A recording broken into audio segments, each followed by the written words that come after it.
Hey guys, welcome back to another monster video. So in today's video, I'm going to be doing a monster analysis on the monster Yoshisama, letting you guys know this monster is actually worth investing in. This is going to be for free. This monster, you can obtain it for free in the upcoming PvP season. So I hope you're all excited for today's video. If you are, make sure to drop a like, subscribe. Anyways, it's going to get started. Alright, let's see what we got here. So this was posted by Monster Legends themselves on Twitter. Let me go ahead and retweet this, I guess, or repost it. Oh, that's what they call it, repost, because they changed the Twitter name to X, so repost is what they call it now. Anyways, the new monster runaway for season 5 starts here. The first monster who wants to say hi, it's no other than Yoshisama. Fight for him and the multiplayer mode, available only for 28 days. You know the drill. Here's his full bio. Before we get into that, let's go ahead and watch this little animation. New monster alert. Introducing Yoshisama. Alright, so it looks like it's gonna be a metal and water monster.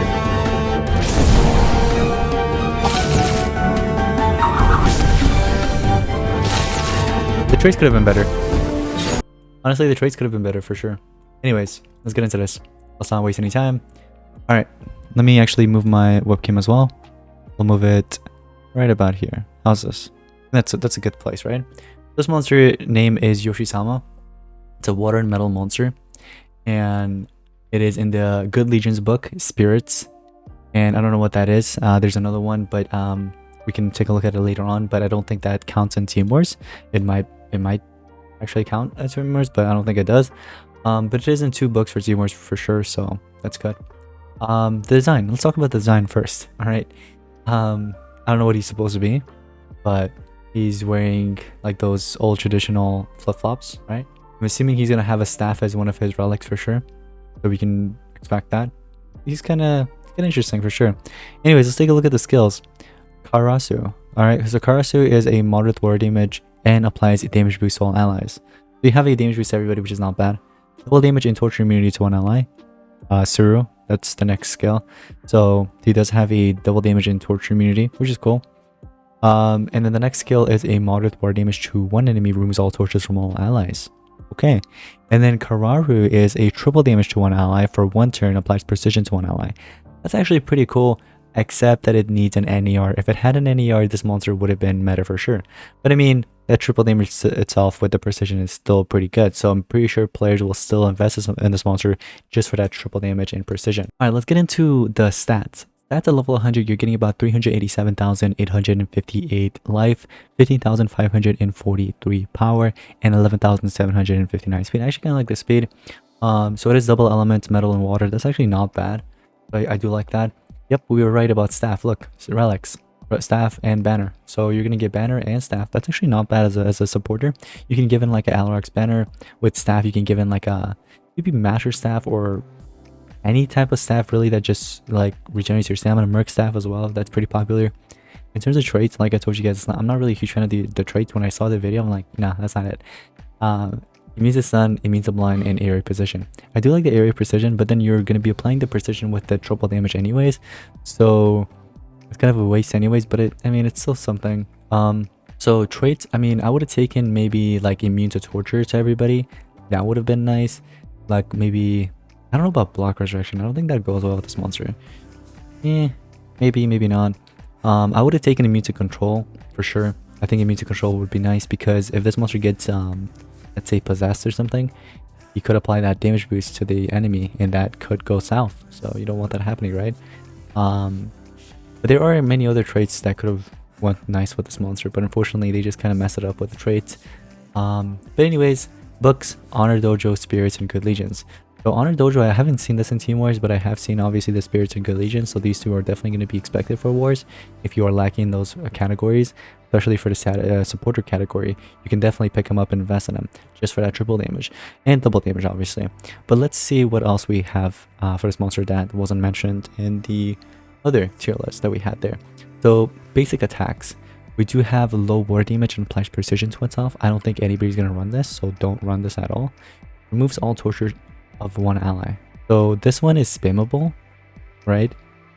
Obviously you need the 12 stamina, which isn't much really, but it is 0 cooldown, so you can spam it as much as you want. You don't got to worry about CDA. So if you want to run this just because it's a spammable skill, if you need that, if you need it very badly, I guess you could run that. But again, you have more skills down there that's better. Low water damage and applies precision to all allies. Nobody's gonna run this.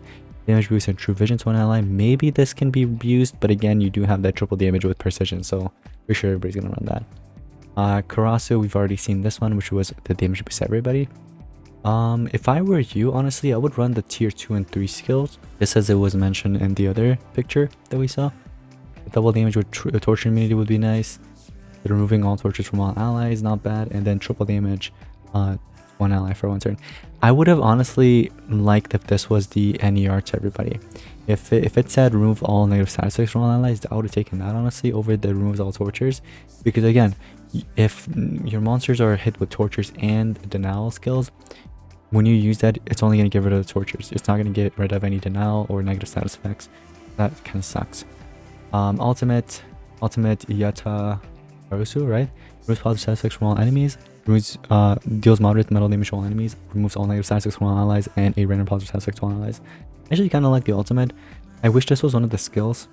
Like, I would have taken the NER to all enemies with that moderate metal damage. Like, that would have been cool. Just that alone. But unfortunately, he doesn't have any NER skills besides just torture immunity and what else? I think that was it, right? Just torture immunity. Although he does have an NER with his ultimate, but the chances of you getting your ultimate is like very low, so I don't really expect that much. But for like a monster to like just go in first, apply that triple damage, and then pair it up with like a Pierce monster, it's not bad. So if you are looking for a supporter in the water and metal category, you can invest in him. But then again, keep in mind there's better monsters such as K911. K911 is same elements. I don't know if he's in the good legions though. I don't know if K911 is actually in the good legions and spirits, but for the water and metal category, he's in both of them obviously. So I would say a better investment to make would be K911. But if you are missing K911, or let's say you want to expand and use a different monster, you can invest in this one. He's not bad. He's not entirely bad. He's not the best monster, like a must-have, but he is good. I will say that. So pretty good for like a free-to-play monster though. Like, he will be available in the battle pass and the PvP. So, you know, you can get him for free anyway. So it doesn't really matter. At the end of the day, you know what I mean. So you don't have to make like a huge investment anyway. It's gonna be free.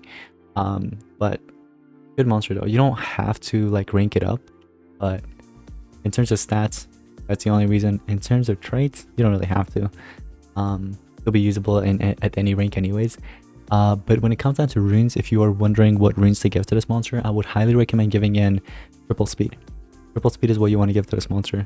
You know what I mean? Make him go first, pair him up with an attacker, someone with Pierce especially with Pierce, and your Pierce attack will take advantage of that triple damage, and you'll be good. So, and he'll also provide the precision, which is very good. So your attacker won't miss at all. But besides all that, not a bad monster, guys. Let me know in the comments below what your thoughts and opinions are. But again, for staff and banner I would do Alarc's banner, and staff I would do like a Merc staff or Masher staff or something. You know what I mean?